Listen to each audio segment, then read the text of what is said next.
बेवफा ससुराल। आइए माँ जी, आइए जीजी, जल्दी चलिए। अरे रुक जा, मेरे घुटने तोड़ देगी क्या? ऐसे क्या मुसीबत आ गई है? अरे माँ जी, आप देखेंगी तो खुद ही समझ जाएंगी, जल्दी चलिए ना। अरे लेकिन बात क्या है वो तो बताओ। जीजी ये बात बताने वाली नहीं है, दिखाने वाली है, आइए ना।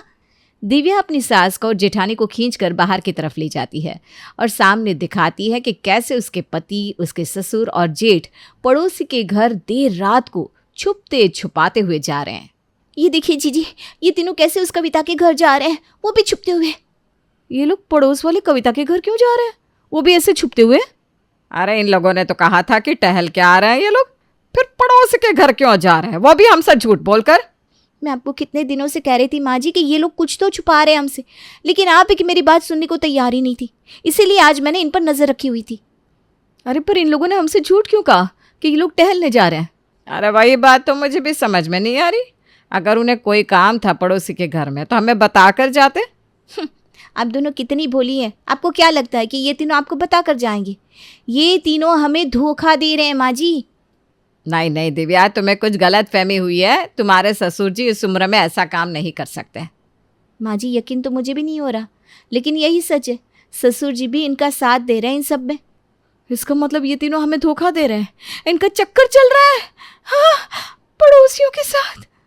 अरे भाभी वो भी किसी एक के साथ नहीं, रोज रोज अलग घरों में जाते हैं ये तीनों, कभी उस पड़ोसी के घर, कभी किसी पड़ोसी के घर। मुझे तो बताने में भी शर्म आ रही है सच में। अरे पर उन्हें कोई काम भी तो हो सकता है। माँ जी आप खुद ही सोचिए, उन तीनों को रोज अलग अलग पड़ोसियों से क्या काम होगा। मैं कह रही हूँ ये तीनों हमें धोखा दे रहे हैं। नहीं नहीं नहीं, मैं नहीं मान सकती इस बात को। ठीक है, एक काम करते हैं, आपकी तसल्ली के लिए हम इनसे पूछ लेते हैं कि वो लोग कहाँ गए थे। अगर उन्होंने झूठ बोला तो आपको मेरी बात माननी पड़ेगी, और अगर उन्होंने सच कह दिया तो मैं उन पर शक करना छोड़ दूंगी। ठीक है, अभी जब वो तीनों घर आएंगे तो हम उनसे सब कुछ सच सच पूछ लेंगे।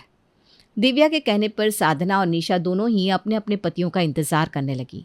उन्हें 1 घंटे से भी ऊपर हो गया था पड़ोसियों के घर जाते हुए, और जब वो घर आए तब उनसे सवालों और जवाबों का सिलसिला शुरू हो चुका था। तीनों जब अंदर आए तो बड़े खुश नजर आ रहे थे। अरे आज तो मज़ा ही आ गया सच में। हाँ पापा सही कह रहे हैं। किस चीज़ में मजा आ गया आपको पापा जी? अरे बेटा सैर करने में, और क्या, बस उसे में मज़ा आ गया। पहली बार सुना है कि किसी को सैर करने में इतना मजा आ रहा है। अरे शरीर की कसरत हो जाती है ना, इसीलिए कह रहे हैं पापा, है ना पापा? अच्छा, लेकिन आप लोग इतना सैर करके आए हैं पर थके हुए तो बिल्कुल नहीं लग रहा है। वो क्या है ना भाभी, रास्ते में थोड़ी देर बैठ गए थे हम, इसलिए थकावट नहीं हो रही है। अजीब बात है, किसी एक से सवाल करो तो दूसरा जवाब दे रहा है। अरे ऐसी कोई बात नहीं है, तीनों साथ में गए थे ना इसलिए। हाँ भाभी, तीनों साथ में ही करते हैं सब कुछ, एक दूसरे के राज भी इन्हें पता ही होते हैं। आप तीनों कहीं और भी गए थे क्या?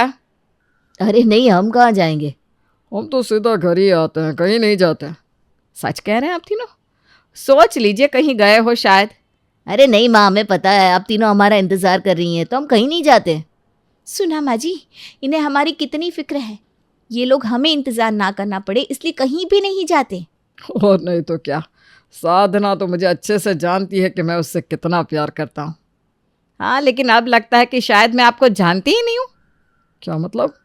मतलब कि आप बहुत होशियार हो गए ना अब, इसलिए। अरे वो तो क्या है ना, तुम्हारे साथ का असर है साधना, बस। दिव्या और अपनी पत्नियों के बार बार पूछने पर भी इन तीनों ने बताया नहीं कि वो लोग कल रात को पड़ोसियों के घर गए थे, और अब तो उनकी पत्नियों का शक और भी ज्यादा पक्का हो चुका था। क्या हुआ निशा बहू, इतने गुस्से में क्यों अंदर आ रही हो?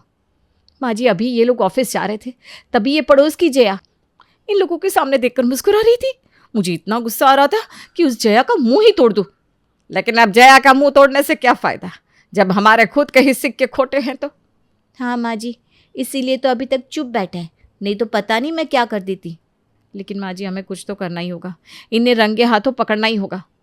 हाँ, ये तीनों तो कभी हमसे सच कहेंगे नहीं, इसलिए अब हमें सबूत इकट्ठा करके इन्हें रंगे हाथ पकड़ना होगा। माँ जी आज रात को जब ये पड़ोसी के घर जाएंगे ना, तब हम इनका पीछा करेंगे और इन्हें रंगे हाथ पकड़ भी लेंगे।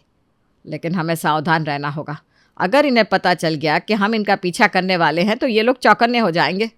हाँ शातिर तो है ही, पर हम भी कम नहीं है माँ जी। आज इनके धोखे का आखिरी दिन होगा। एक बार हमने इन्हें रंगे हाथ पकड़ लिया, बस फिर तो ऐसा सबक सिखाएंगे कि याद रखेंगे सारी उम्र। दिव्या ने अपनी जिठानी और सास के साथ मिलकर आज तीनों की धोखे का पर्दाफाश करने का सोच लिया था। आज रात ये तीनों भी बड़े अच्छे से तैयार हो रहे थे। क्या बात है, आज तो नया नाइट सूट पहना है आपने? अरे वो बस ऐसे कभी कभी पहन लेना चाहिए ना। अच्छा, सैर पर जाने के लिए नया नाइट सूट? अच्छा, नया परफ्यूम भी लगा रहे हैं? ऐसे ही कुछ खास नहीं, गर्मी बहुत है ना तो परफ्यूम से अच्छी खुशबू आती है बस। अब मैं चलता हूँ, पापा और आरव मेरा इंतज़ार कर रहे होंगे। हाँ हाँ बिल्कुल, जाइए। बाहर आते ही तीनों एक साथ बाहर निकलने के लिए तैयार होते हैं। आज क्या बात है, तीनों बहुत चमक रहे हैं। अरे कुछ नहीं, बस ऐसे ही सैर करने जा रहे हैं। बाहर कई लोग मिलते हैं तो अच्छा तो दिखना चाहिए ना। लेकिन पापा जी, रात को आपको कौन देखेगा, वो भी सैर करते हुए? अरे इंसान को हमेशा तैयार रहना चाहिए, पता नहीं कब कौन मिल जाए। मुझे लगा ही था, आप तीनों में से कोई ना कोई जवाब तो देगा ही।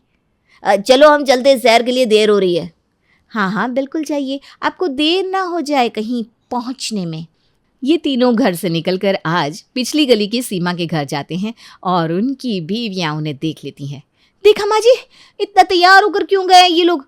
आज तो हम तीनों का भांडा फोड़ कर ही देंगे सच में। और ये सीमा और उसकी देवरानी को शर्म नहीं आती हमारे पतियों को अपने घर बुलाते हुए? अरे सीमा और उसकी देवरानी को छोड़, उसकी सास की हिम्मत कैसे हुई मेरे पति को अपने घर बुलाने की। आज तो काम से गई शीला। दिव्या और निशा बड़े जोर से दरवाज़ा खोलती है और जब सामने देखती है तो उनकी आंखें खुली की खुली रह जाती है। तुम लोग यहाँ क्या कर रहे हो? आप लोग यहाँ बैठकर खाना खा रहे हैं? हमें तो लगा था कि... क्या लगा था तुम लोगों को? पर आप लोग यहाँ बैठकर खाना क्यों खा रहे हैं? और क्या करते? तुम लोगों के हाथ का खाना खाने लायक होता है क्या? दाल में दाल कम, पानी ज़्यादा दिखता है। सब्जी के नाम पर परवर और लौकी होती है बस।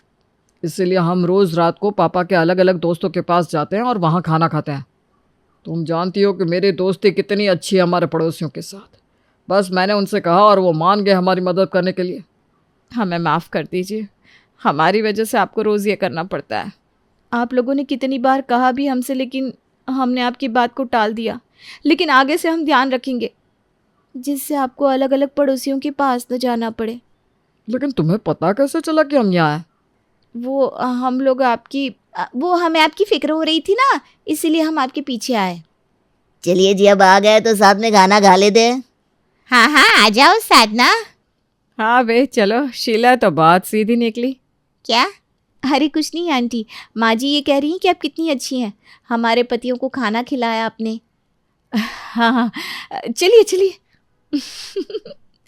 आपने पता लगाया कि नहीं कि आपके पति कहाँ जाते हैं?